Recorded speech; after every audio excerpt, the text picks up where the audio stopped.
Good morning students.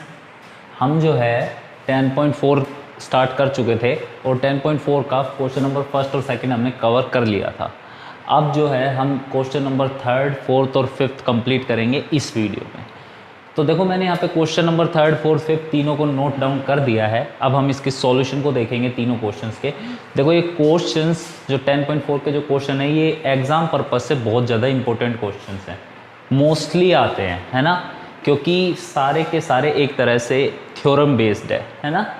तो question number third से हम स्टार्ट करते हैं। सबसे पहले आंसर करते हैं थर्ड का, ठीक है, इसे ठीक से समझना, ठीक है। यदि एक व्रत की दो समान जीवाएं, यानी कि हमसे कह रहा है कि एक व्रत है उसकी हमें पहले से ही दे दी है कि दो समान जीवाएं। अब इस सवाल को करने से पहले हमें जो है व्रत की सारी जो थ्योरम्स हमने की थी, उनके जो स्टेटमेंट्स थे, उनकी जो कहने की लाइनें थी कि वो लाइन क्या कहती है, वो थ्योरम पर मैं कहती क्या है, वो पता होना चाहिए थी। मैंने आपको एक बार फिर से मैं याद करा देता हूँ। मैंने आपको बताया था कि एक व्रत के केंद्र से समान दूरी पर स्थित जीवाएं, जैसे ये डिस्टेंस पे एक जीवा ये हो गई और इतनी, जैसे मान लो ये डिस्टेंस x है तो x डिस्टेंस पे ही हमने यहाँ पे जीवा एक और ले ली, तो ये भी x डिस्टेंस है, ये डिस्टेंस और इस डिस्टेंस की बात कर रहा हूँ। तो केंद्र से समान डिस्टेंस पे जब जीवाएं स्थित होती है तो वो जो जीवाएं होती हैं वो भी लंबाई में समान होती है। और अगर इसका अपोजिट देखें तो जो जीवाएं, अगर एक व्रत की दो जीवाएं समान हैं तो इट मीन्स वो केंद्र से समान दूरी पर स्थित है। अब वो दूरी भी ये नहीं कि ये दूरी लिए ये हो सकती है वो हो सकती है, ऐसा नहीं होता। वो दूरी हमेशा लंबवत दूरी होगी, लंबवत यानी कि परपेंडिकुलर, यानी कि ये जो एंगल है यहाँ पे वो 90 डिग्री का बनना चाहिए। आई बात समझ में? तो ये इस क्वेश्चन में थोड़ा सा इंपॉर्टेंट रहेगा, इस पर ध्यान देना आप। देखो क्वेश्चन बहुत ईजी है, कोई प्रॉब्लम नहीं होगी इस क्वेश्चन में, बहुत ईजी क्वेश्चन है। देखो सबसे पहले यदि एक व्रत की दो समान जीवाएं, तो पहले तो क्या खींचेंगे, एक व्रत बड़ा बना लेता हूं ताकि अच्छे से समझ में आए, कोई प्रॉब्लम नहीं होगी, क्वेश्चन बहुत इजी है। एक व्रत की दो समान जीवाएं, हम अब इस व्रत का एक केंद्र ले लिया हमने, ये रहा दो समान जीवाएं। यदि एक व्रत की दो समान जीवाएं व्रत के अंदर प्रतिच्छेद करें, प्रतिच्छेद मतलब काटे, तो हमको ऐसी जीवाएं नहीं बनानी कि एक दूसरे को काटे ना, तो जीवाएं कैसी बननी चाहिए, जो एक दूसरे को काटे। तो जैसे ये लाइन खींची है वैसे ही मैं एक इस लाइन को भी खींच देता हूं।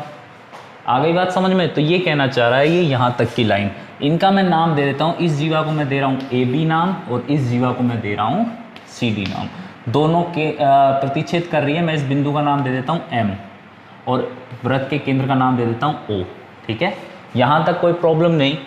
आगे देखो, सिद्ध करें। अब जितना हमको दे रखा था वो हमने सारा नोट डाउन कर दिया है डायग्राम में। अब कह रहा है कि सिद्ध करो कि प्रतिच्छेद बिंदु कौन सा है, M पे तो प्रतिच्छेद कर रही है। सिद्ध करो कि प्रतिच्छेद बिंदु को केंद्र से मिलाने वाली रेखा, तो केंद्र से मिला दो रेखा को। ये केंद्र से मिलाने वाली रेखा जो है जीवाओं के साथ समान कोण बनाती है। अब जीवाओं के साथ कोण कौन से बन रहे हैं, एक तो ये कोण बन रहा है और एक ये कोण, क्योंकि इस जीवा के साथ तो ये कोण है, इस जीवा के साथ ये कोण है। तो हमें ये सिद्ध करना है कि ये दोनों कोण समान होते हैं। अब कोण समान करने के लिए हमें ट्रायंगल भी तो मिलना चाहिए, क्योंकि कोण हम ट्रायंगल्स के ही तो समान करते हैं। तो अब इसमें तो ट्रायंगल बन ही नहीं रहा, तो ट्रायंगल बनाने के लिए हम क्या करेंगे, इस O बिंदु से एक तो लंब खींचेंगे, किस पे, AB जीवा पर लंब खींचा है। लंब का मतलब ये एंगल कितना डिग्री होगा, 90 डिग्री। और इसी तरह O से CD जीवा पर भी लंब खींचेंगे, यानी कि ये भी 90 डिग्री। अब इन दोनों बिंदुओं का नाम दे देते हैं P और Q। ये एक तरह से इस सवाल में रचना करनी है हमें, है ना। रचना होती है जो हम अपनी तरफ से करते हैं क्वेश्चन इजीली सॉल्व करने के लिए, तो ये रचना है। तो देखो इसमें हम करेंगे क्वेश्चन, पहले तो हम क्या लिखते हैं, दिया है तो आप खुद लिख सकते हो कि हमें दो जीवाएं दे रखी हैं AB और CD, दोनों समान हैं और उस व्रत का केंद्र क्या है, O। उसके बाद आप करोगे क्या, रचना। अब हमने रचना क्या की, हमने केंद्र O से जीवा AB पर लंब OP खींचा, है ना, और केंद्र O से ही OQ लंब CD जीवा पर खींचा। ये तो हो गई इसकी रचनाएं। अब रचना के बाद हमें आता है सिद्ध क्या करना है ना, सिद्ध करना है। अब इसमें हम लिखेंगे कि हमें इस सवाल में प्रूव क्या करना है। तो देखो हमसे कह रहा है कि ये बताओ कि ये जो ये प्रतिच्छेद बिंदु को केंद्र से मिलाने वाली रेखा होती है जीवाओं के साथ समान कोण अंतरित करती है। तो इस कोण को और इस कोण को बराबर दिखाना है हमको। तो इन दोनों कोणों के नाम बताओ। ओ एम पी कोण क्या है? ओ एम पी बराबर दूसरा कोण क्या है? देखो हमने ओ एम पी इस वाले कोण को ले लिया है, अब इस वाले को लेंगे, इसका नाम क्या है? O M Q. तो बराबर होगा ये ओ एम क्यू के। ये चीज़ हमें क्या करनी है? सिद्ध। तो सिद्ध करना है, हो गया। अब इसके बाद हम करेंगे उत्पत्ति। अब उत्पत्ति में देखो हमें क्या करना है, बहुत इजी क्वेश्चन है, कुछ भी नहीं है। हमें दो ट्राइंगल्स को सर्वांग प्रूव करना है पहले। अब सर्वांग सम से हमें पता है कि सर्वांग सम दो त्रिभुज अगर हो जाते हैं तो उनके संगत कोण बराबर हो जाते हैं। तो हम जो है दो त्रिभुज कौन कौन से लेंगे? ये जो हम प्रूव करें ना, इन्हीं दो त्रिभुजों को ले लो। अब इन त्रिभुजों का नाम क्या है? एक का नाम है O P M, triangle O M P या ओ पी एम। देखो बीच में 90 डिग्री जहाँ पे बन रहा है उसको मोस्टली बीच में रखा करो, है ना, क्योंकि 90 डिग्री का एंगल पी बिंदु पे बन रहा है ना, इसलिए पी को मोस्टली बीच में रखा करो, जिस पे 90 डिग्री का कोण। आप कहोगे कि सर यहाँ पे तो एम रखा है बीच में, अरे हमें इसमें तो प्रूफ ही ये एंगल करना है और मैंने वहाँ ट्राइंगल नहीं एंगल बनाया है ना। तो ट्राइंगल ओ पी एम व ट्राइंगल देखो ओ पी एम यानी कि ये ट्राइंगल हमने ले लिया। अब दूसरा ट्राइंगल कौन सा है? ये वाला O Q M, triangle O Q M में, इन दो ट्राइंगल्स में हम जो है क्रियाएं लगाएंगे और इन्हें क्या है? सर्वांग सम प्रूव करेंगे। तो इनमें क्रियाएं लगाते हैं। देखो हमें सर्वांग सम प्रूव करने के कई तरीके होते हैं, भुजा कोण भुजा, कोण भुजा, जो भी है, इस तरह के कई रूल्स है ना, हमने पढ़े ना 5 एक रूल्स। अब उन 5 रूल्स का जो है हमें इसमें से कोई एक लगाना है। तो देखो सबसे पहली चीज कोण ओ पी एम, ये जो कोण है कितने डिग्री का है? 90 डिग्री का। और ये भी 90 डिग्री का। तो यानी कि दो कोण तो हमने बराबर कर दिया। अब इन दो कोणों का नाम क्या है? कोण ओ पी एम बराबर कोण ओ क्यू एम। क्यों दिया है हमें, है ना, या फिर सॉरी हमने रचना से किया है, हमने लंब डाला है, क्योंकि ओ पी व ओ क्यू जो है लंब है। ये रचना से लिख सकते हो आप, क्योंकि हमने रचना ही ऐसी की है कि हमने जो है जीवा ए बी व सी डी पर केंद्र ओ से लंब डाले हैं। तो लंब का मतलब 90 डिग्री होता है, तो इसलिए मैंने यहाँ क्या लिख दिया? रचना से। अच्छा ये बताओ, ये भुजा ओ एम दोनों त्रिभुजों के साथ आ रही है कि नहीं?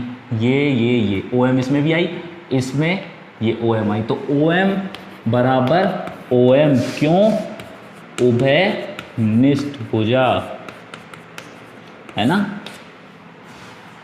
अच्छा और क्या कर सकते हैं? अब देखो मैंने जो तुमको अभी मैं एक स्टार्टिंग में समझा रहा था, उसमें ऐसा है कि मैंने बताया था कि जब जीवाएं समान होती है, क्यों जीवाएं हमें समान दे रखी है सवाल में, देखो दो समान जीवाएं ए बी और सी डी हमें बराबर दे रखी है, और जब दो जीवाएं समान होती है वो केंद्र से सदैव समान दूरी पर स्थित होती है, तो लंबवत दूरी समान होती है। तो ये लंबवत दूरी तो है क्योंकि हमने लंब डाला है, तो ओ पी किसके बराबर होगी? इसकी भी लंबवत दूरी ओ क्यू है, तो ओ पी बराबर क्या होगी? O Q. रीजन क्या लिखोगे? कि समान जीवाओं की लंबवत दूरी जो है केंद्र से समान होती है ना, समान होती है। हम जानते हैं ना कि जो समान जीवाएं होती हैं वो केंद्र से समान दूरी पर स्थित होती है। अब हमने एस, इसको एस भुजाई तो कहते हैं, ए इसको एंगल और इसको एस, तो एस ए एस नियम से, एस ए एस का मतलब भुजा कोण भुजा नियम से। अब देखो इसमें आर एच एस नियम भी लग सकता था, क्यों? क्योंकि राइट एंगल ट्राइंगल में लगता है और ये 90 डिग्री का कोण राइट एंगल ट्राइंगल ही तो बना रहा है, तो आर एच हाइपोटेनियस ही तो है, 90 के सामने होता है ना कर्ण, तो कर्ण समकोण कर्ण भुजा नियम की बात कर रहा हूं मैं आर एच एस का, तो समकोण 90 डिग्री है बिल्कुल है, कर्ण भी हमने बराबर किया है, ओ एम बराबर ओ एम, और भुजा एक हमने ले रखी है, तो इसमें हम समकोण कर्ण भुजा नियम भी लगा सकते हैं, या फिर भुजा कोण भुजा नियम लगा लो। से त्रिभुज ओ पी एम सर्वांग सम किसके हो गया? त्रिभुज ओ क्यू एम के, है ना। अब ये दोनों सर्वांग सम हो गए तो हम जानते हैं सर्वांग सम त्रिभुजों के संगत कोण बराबर होते हैं, इसलिए कोण ओ एम पी, ठीक है, बराबर होगा इसके संगत कोण। इसमें देखो O पहले लिया है तो इधर भी कौन सा लेंगे? पहले O, उसके बाद हमने क्या लिया है? M, तो इधर हम क्या लेंगे? M, और उसके बाद हम क्या लेंगे? Q, O M Q। ये दोनों कोण हमने बराबर कर दिए क्योंकि सर्वांग सम त्रिभुजों के संगत कोण बराबर होते हैं और हमें यही तो सिद्ध करना था।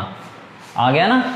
तो इस तरह से ये हो जाएगा क्वेश्चन नंबर 3 सॉल्व। ठीक है, समझ में आ गया होगा आई होप। इसे नोट डाउन कर लो, इसका स्क्रीनशॉट ले लो, जो भी करना है। ठीक है, अब करते हैं नेक्स्ट क्वेश्चन।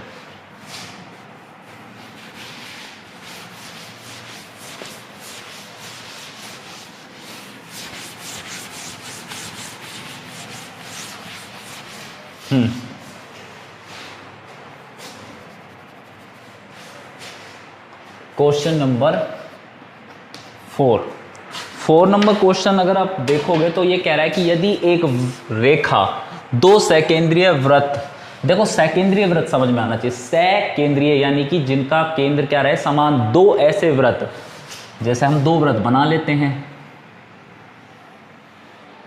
एक वृत्त हो गया जिसका केंद्र हमने ले लिया O, ठीक है, हम एक और वृत्त ले लेते हैं जिसका केंद्र क्या रहे O, और वो किस तरह से बनेगा? इस तरह से ही तो बनेगा, तभी तो इसका केंद्र भी O रहेगा। अगर अदर किसी स्पेस में बनाओगे तो उनका केंद्र समान कैसे रहेगा? अब देखो इस बड़े वाले वृत्त का भी केंद्र O है और छोटे वाले वृत्त का भी केंद्र क्या है O, तो इस तरह के वृत्तों को क्या कहते हैं? सकेंद्रीय वृत्त। हमसे कह रहे हैं यदि एक रेखा दो सकेंद्रीय वृत्त जिनका केंद्र O है उनको बिंदु A B C D पर प्रतिच्छेद करे, तो हम इसमें एक लाइन ये निकाल देते हैं, इनके नाम दे देते हैं A पर, B पर, C और D पर। आ गई बात समझ में कि क्या कहना चाह रहा है question? A B C D पर प्रतिच्छेद करे तो सिद्ध करे कि सिद्ध क्या करना है, इसमें डायरेक्ट दे रखा है सिद्ध करना है, आपको समझने की जरूरत नहीं है। जैसे पिछले क्वेश्चन में तो आपको पढ़ के आपको पता लगाना था कि क्या सिद्ध करना है, इसमें तो डायरेक्ट दे रखा है AB is equals to CD, ये चीज हमें क्या करनी है? सिद्ध। बहुत ही इजी क्वेश्चन है। इसमें देखो एक रचना होगी, रचना क्या होगी कि हम O से ये जो नीचे ये जो लाइन है, या तो BC कह लो इसको या AD कह लो, कुछ भी कह लो, हम इस केंद्र से इस पर एक लंब डालेंगे। क्या डालेंगे? लंब।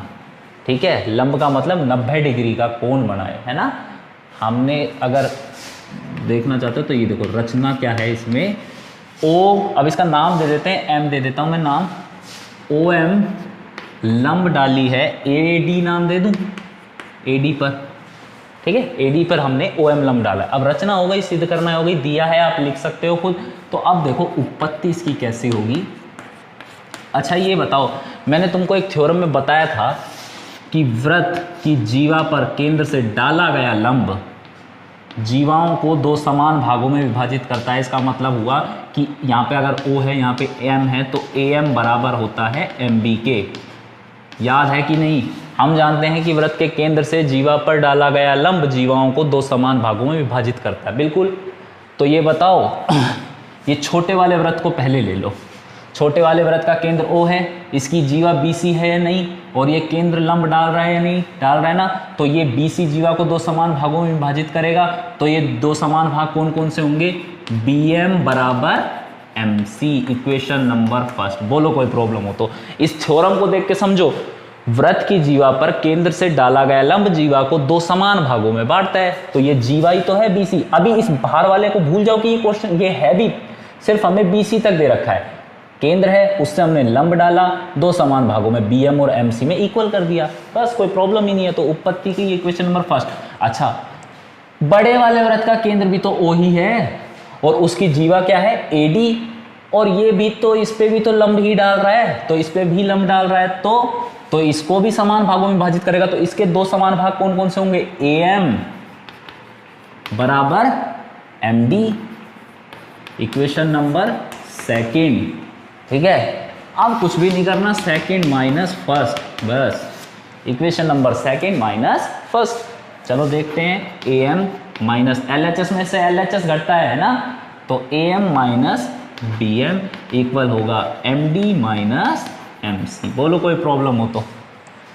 ए एम में से हमने बी एम घटाया है, एम डी में से एम सी घटाया, कोई प्रॉब्लम नहीं। तो ए एम में से अगर हम बी एम घटा देते तो हमारे पास क्या बचेगा, ए बी बचेगा, और एम डी में से अगर एम सी गया तो हमारे पास क्या बचेगा, C D. And this is the result we want to proof, A B is equal to C D. हमें यही तो प्रूफ करना था और ये हमने प्रूफ कर दिया, तो इसलिए यहाँ क्या लिख देंगे, इति सिद्धम। बोलो समझ में आया कि नहीं? बिल्कुल इजी क्वेश्चन, इसे नोट डाउन करो, स्क्रीनशॉट ले लो, जो करना है करो, ठीक है। क्वेश्चन नंबर 5 पे चलते हैं अब।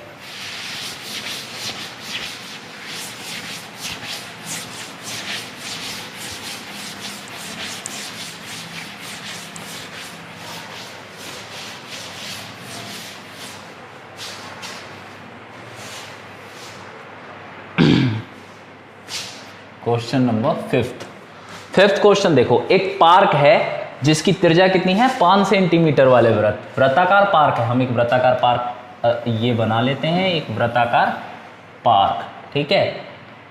अब हमसे कह रहा है इस वृत्ताकार पार्क की त्रिज्या कितनी है, 5, ठीक है। त्रिज्या यानी कि ये रेडियस जो है हमें कितनी दे रखी है, 5 सेंटीमीटर, 5 मीटर जो भी है, ठीक है। 5 मीटर दे रखी है हमें इस वृत्ताकार जो पार्क है इसकी त्रिज्या। अब देखते हैं क्वेश्चन में क्या करना है। क्वेश्चन में कह रहा है कि इस वृत्त की जो वृत्ताकार परिधि वाला भाग है, इस पे 3 लड़कियां खड़ी हैं। उन लड़कियों का नाम है रेशमा, सलमा और मनदीप। तो हम अज्यूम कर लेते हैं कि रेशमा तो यहाँ पे खड़ी है, यहाँ पे हम सलमा को खड़ी कर देते हैं और यहाँ पे मनदीप को। अब मैंने आर एस एम बिंदु क्यों लिखे हैं, आर से रेशमा, एस से सलमा, एम से मनदीप, ठीक है। तो हमने खड़ी कर दी तीनों लड़कियां। अब कह रहा है कि ये लड़कियां एक गेंद एक दूसरे की ओर फेंकती है। एक दूसरे की ओर का मतलब है रेशमा ने फेंकी सलमा को, सलमा ने फेंकी मनदीप को, मनदीप ने फेंकी रेशमा को। आगे बात समझ में। अब देखो बॉल जो है इस तरह गोल घूमती हुई तो जाएगी नहीं, बॉल तो बिल्कुल सीधी जाएगी ना, यूं, है ना। बॉल तो ऐसी जाती है, बॉल थोड़ी ना यूं सर्किल, भाई परिधि ये बन रही है वृत्त की तो परिधि को घूमते हुए जाएगी, ये तो सीधी जाएगी। और सलमा से जो बॉल जाएगी वो भी बिल्कुल सीधी जाएगी, और जो मनदीप से रेशमा की ओर जो बॉल आएगी वो भी तो बिल्कुल सीधी ही आएगी। आई बात समझ में। तो ये इस तरह से बॉल को एक दूसरे की ओर फेंकती हैं। अब कह रहा है कि यदि रेशमा सलमा के और सलमा और मनदीप के बीच की दूरी 6 है, मतलब रेशमा और सलमा के जो बीच की दूरी है, यानी कि उस दूरी का नाम क्या है, आर एस, ये हमें दे रखी है कितनी, 6 मीटर। और सलमा और मनदीप के बीच की जो डिस्टेंस है ये भी हमें कितनी दे रखी है, 6 मीटर, ठीक है। हमें रेशमा सलमा और सलमा मनदीप के बीच की डिस्टेंस दे रखी है, और हमसे पूछ क्या रहा है, हमसे पूछ रहा है कि आप हमें ये बताओ कि मनदीप व रेशमा के बीच की डिस्टेंस कितनी है। तो हमें ये चीज़ ही तो फाइंड आउट करनी है। अब इस चीज़ को फाइंड आउट करने के लिए हमें फाइंड आउट करना है एम आर या फिर आर एम की डिस्टेंस। आर एम हमें फाइंड आउट करनी है, ठीक है। अब आर एम को हम कैसे फाइंड आउट करेंगे, इसमें हम क्या करते हैं, हम इस बिंदु को ऐसे मिला देते हैं, ठीक है, और इस बिंदु को भी केंद्र से मिला देते हैं। आई बात समझ में। दोनों बिंदुओं को हमने केंद्र से मिला दिया, और इस जो अब ये जो है, ये जो हमने इन बिंदुओं को मिलाया है, इसने इसको लंबवत काटा है, ठीक है। ये कितने डिग्री का एंगल है, हमने इस पे क्या डाला है, एक लंब डाला है, ठीक। और जो है इस बिंदु को हम इस पे भी लंब डाल देते हैं। अब देखो समझ में आया या नहीं वो मैं आपको बताता हूँ ठीक से क्या किया है हमने देखो O और R को मिला दिया, क्योंकि हमें त्रिज्या दे तो रखी, त्रिज्या कितनी दे रखी है, 5 मीटर। तो ये हमें कितनी दे रखी है, 5 मीटर। अब ट्राइंगल बनाएंगे तभी तो हम किसी चीज़ को प्रूव कर सकते हैं, किसी चीज़ की वैल्यू फाइंड आउट कर सकते हैं।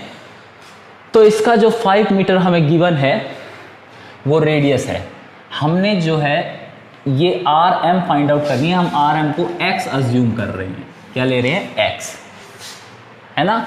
आर एम को एक्स, चलो आर एम को एक्स मत लो, आप एक काम करो, यहाँ पे आप पॉइंट डाल दो के, ठीक है, यहाँ पे हम एक पॉइंट डाल देते हैं के, और यहाँ पे हम डाल देते हैं, कौन सा पॉइंट रह रहा है, पी नहीं आया ना अभी तक, तो यहाँ पे हम डाल देते हैं, इस पॉइंट को देख लो, इस पॉइंट का नाम हम पी रख रहे हैं, ठीक है, हमने इस पॉइंट का नाम रख दिया पी।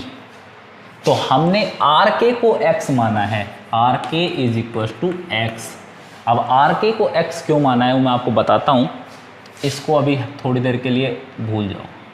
हमने किया क्या इस क्वेश्चन में, हमने O और R को मिलाया है, O और S को मिलाया है, यानी कि केंद्र को सलमा जहाँ पे खड़ी है उस बिंदु से मिला दिया, और केंद्र को जहाँ पे रेशमा खड़ी है उस बिंदु से मिला दिया, और रेशमा और सलमा के बीच की जो दूरी थी वो एक जीवा ही तो है, और जीवा पर हमने केंद्र से लंब डाल दिया। तो हम जानते हैं कि जो लंब डाला जाता है जीवा के ऊपर, वो जीवा को दो समान भागों में विभाजित करता है, और इस बिंदु को हमने नाम दे दिया P, यानी कि RP और PS क्या हो गए, बराबर हो गए, ठीक है।